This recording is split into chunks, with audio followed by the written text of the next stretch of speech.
Welcome to Small Bite Sound Bites, a midweek segment of Food for Thought podcast where I, your host, Colleen Patrick-Goudreau, share short, succinct, thoughtful responses to typical questions, myths, and misconceptions related to plant-based eating, veganism, and animal protection. You can support this podcast today by going to joyfulvegan.com/donate.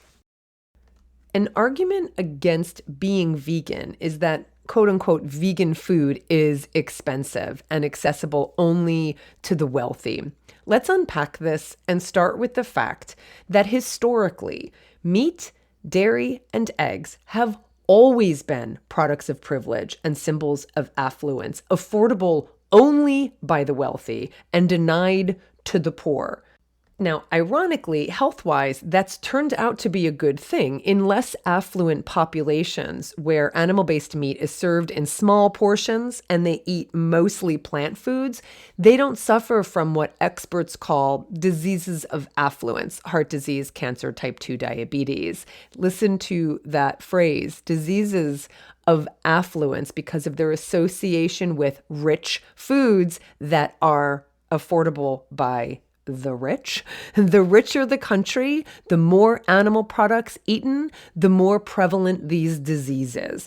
Even with government subsidies keeping animal products artificially cheap, whole plant foods are still less expensive than animal products. So I think when people say that vegan food is expensive, I think what they're talking about is packaged, processed, convenience foods.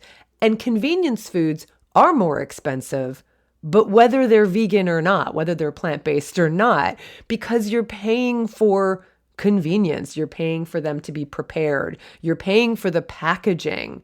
But whole plant foods, fruits, vegetables, nuts, seeds, beans, grains, mushrooms, herbs, and spices, they are still way more affordable than even subsidized animal products.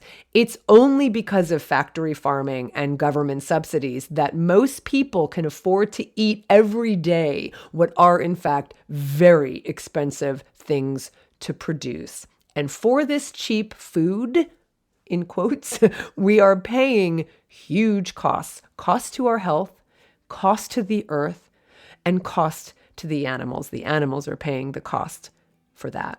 When we make arguments such as these for not being vegan, we sabotage ourselves and we cause more harm than good. We are better than that, and we need to start acting like it. For the animals, this is Colleen Patrick-Goudreau. Thanks for listening.